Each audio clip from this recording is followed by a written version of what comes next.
Few things make me feel as vulnerable or anxious as people finding out just how much fabric I have. So naturally, I'm making a whole video for the internet about it.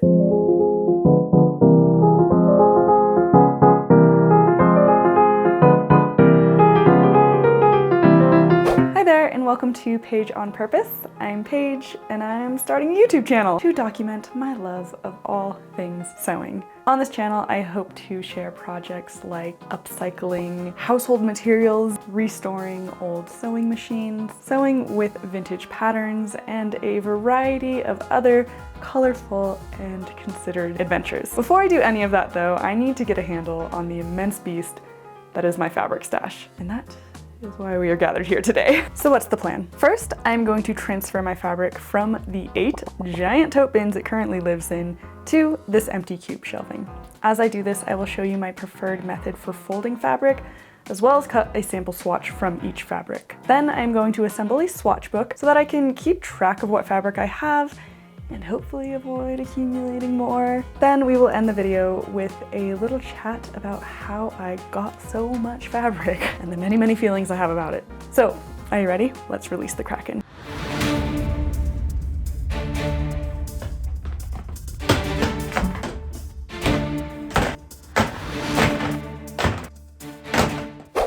So obviously I have a head start on this project. Most of this fabric is already neatly organized into these little mini bolts that I created. This is all the result of a previous attempt to make a very similar video. I can see why cats like this. And then I got really in my head about it. Are you stressed out yet? I am stressed out. And it never saw the light of day. There's so much. Oh God. Hopefully this one will. How do I fold these, you ask? Well, let me show you.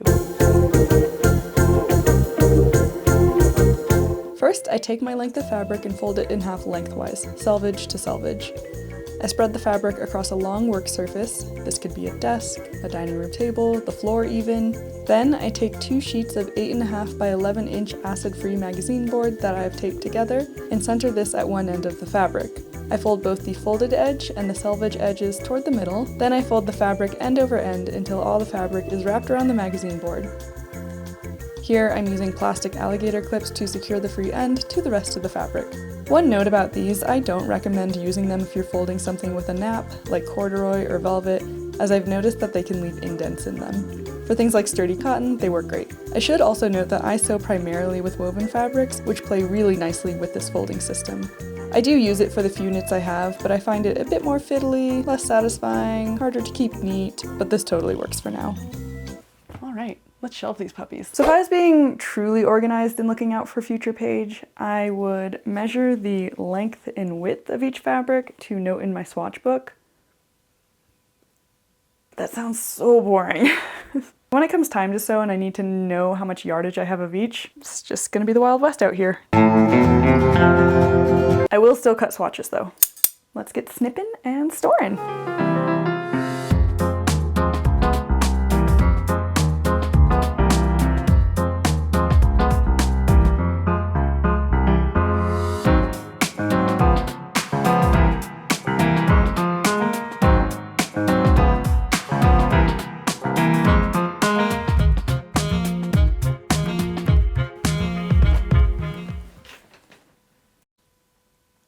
Okay, so I am remembering why I found my first attempt to make this video so overwhelming. It's a lot of fabric. So I cut my swatches. I was a bit haphazard about it because I will clean them up when I actually make the swatch book. But before I do that, I wanted to talk about some fabric that I didn't cut into. These 3 piles. They are tablecloths, curtains, bed sheets that I sourced secondhand. And I figure if I decide I don't want them anymore and I donate them to the thrift store or give them to a friend, the person they end up with might want to use them for their intended purpose. Imagine that. So I don't want to give something to someone that has a big chunk cut out of it. So these I plan to take photos of, and then I will organize a digital swatch book of sorts. For the physical swatch book, the #1 reason I want one is because I like playing with them. There are a few things that bring me as much joy as pawing through little scraps of fabric. I actually already have little samples of a lot of these fabrics, but the system needs updating. I'm going to cut out some cardstock squares, and then I'm going to glue the fabric to the square, punch a hole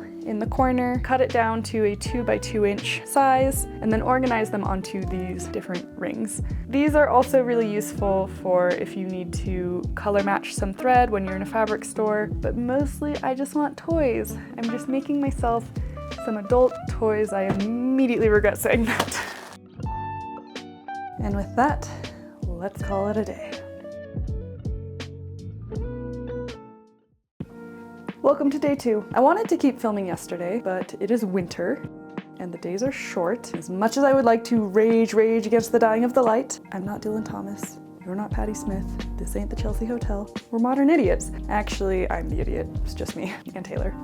Day 2, let's go.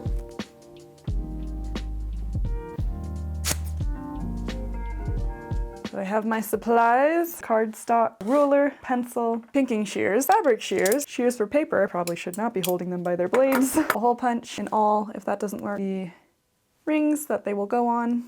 Elmer's glue all, and then a little paintbrush if I need to spread the glue more evenly. Let's get going. So I took a lot of footage from this day, which I'm now realizing is a little silly because this was a highly repetitive task that I already described to you once. I measured cardstock, I cut cardstock, I punched holes, and I glued fabric. Lots and lots of fabric. The only other notes I have to add are some riveting thoughts on glue and glue application. I did consider buying glue that is specifically meant for fabric, like something you'd use in a bookbinding project. But with the exception of the rings, I didn't want this project to require any new supplies, and I already had the Elmers on hand. If I was doing some sort of archival project where I would want the results to last a very long time, I would use something like an acid-free PVA glue. But I don't want these to last forever. I want to use these fabrics, and the Elmers worked just fine. The paintbrush was a huge help with spreading the glue evenly and getting it all the way to the edges of the cardstock. I think this really helped prevent any sort of bleeding through of the glue to the other side of the fabric, and I didn't notice any color changes on any of my swatches. Yep, I think that's about it.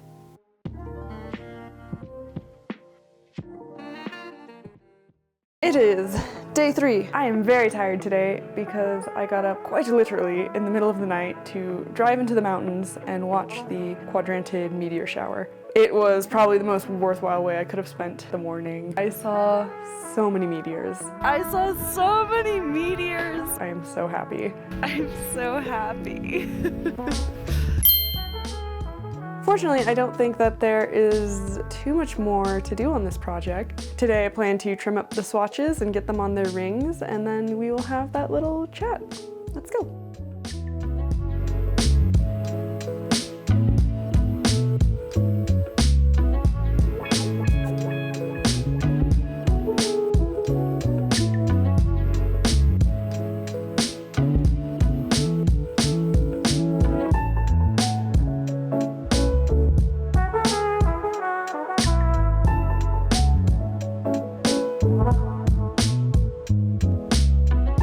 So I did not pre-punch holes into all of these swatches, and I'm finding that the hole punch actually works a lot better when it has both paper and fabric to punch through rather than just fabric. So for example, here I have this cotton gingham. When I take the hole punch and give it a good,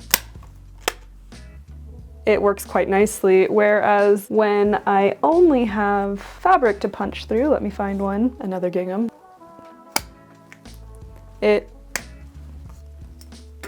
will kind of leave this little flap here. So I'm just using a pair of little snips to clean it up. But I'm not sure that I really need to. So this one has a little flappy and it still fits on the ring just fine. I'll probably clean them up.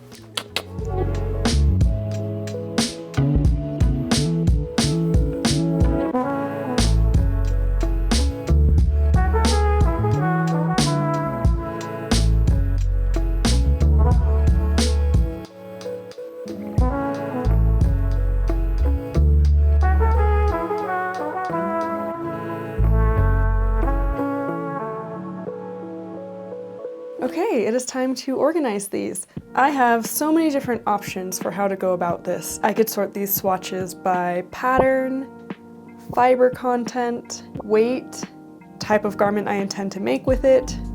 And that's why I chose this ring system, because I could go with one and then decide I want to switch it up. Oh, hello! Oh, look who's come to say hello. I love you. Okay. There's fur everywhere now. Where was I? Yeah, a lot of different ways to do this, and the one I'm going with is color. Did I say everything I need? We'll find out.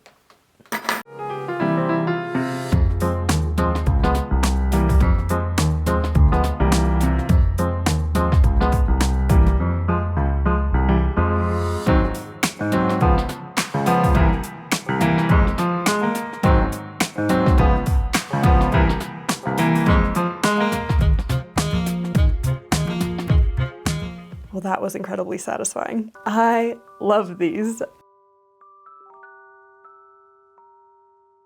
They make me so happy. Look at all these greens. I love green. So as you can tell, I'm very pleased with how this project turned out. I think I'm going to have so much fun playing with these, taking them on and off the rings, seeing what looks nice together, imagining their different possibilities.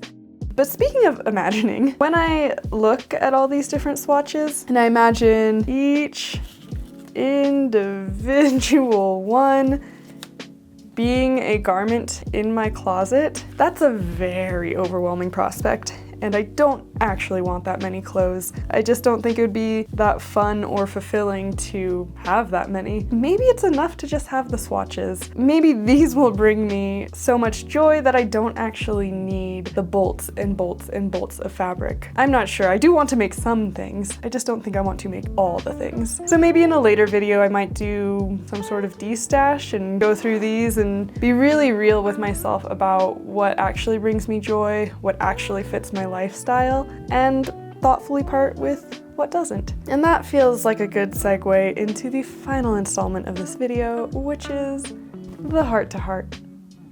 I'll see you there. So I wanted to take a moment to end this video by acknowledging how I got so much fabric. Because like many sewists, the feelings I have about it tend to fluctuate wildly. Some days it is a curated collection of beautiful things that brings me joy, and other days it really weighs on me. It feels like this big symbol of consumerism and the way that the impulse to acquire has seeped into a practice I try to keep intentional and considered. On the days when it is the latter, I think those feelings come from the manner in which this grew and the manner in which it hasn't really been used. Here's the thing, I have known I want to do something more with sewing for years. I haven't always known what more means. Is it start a blog, teach some classes, draft patterns, design fabric, start a YouTube channel? I don't know, but something. And I have really struggled to make meaningful progress on this goal. And I think the longer I've stagnated, the more down on myself I've become. The more down on myself I become, the more I turn to coping mechanisms that might not be the most adaptive. Two of my primary ones are buying fabric and shopping at the thrift store. For me, that's often one and the same thing. This collection is mostly sourced secondhand, and it represents about 10 years of collecting and nearly 10 years of not keeping the promise to myself to do something more with sewing. When I'm in the thrift store and I see a really cool, beautiful vintage tablecloth or a curtain or a bed sheet or whatever it is, my mind immediately starts worrying. I think of all the possible things it could be. It could be a dress, it could be an apron, it could be a skirt, so many things. And I think that process of ideation gives me the illusion that, oh yeah, okay, I'm doing something with this goal. I also think there's just something so enthralling about feeling this sense of potential in a physical, tangible object outside of myself when I myself feel like I'm not living up to my own potential. Welcome to Page on Purpose, fresh big feelings daily. But I think I just described the entire business model of consumerism. It makes you feel bad about yourself and like you're not enough, while simultaneously promising to sell you the solution. And that's another reason I love sewing so much, is because when you make your own garments, and especially when you make your own garments out of secondhand, thrifted, repurposed, vintage, upcycled materials, you can elect to remove yourself a bit from the insidious industry that is fast fashion. So I think to realize that the behaviors that empowered this collection to grow are reminiscent of the behaviors that fuel fast fashion is uncomfortable.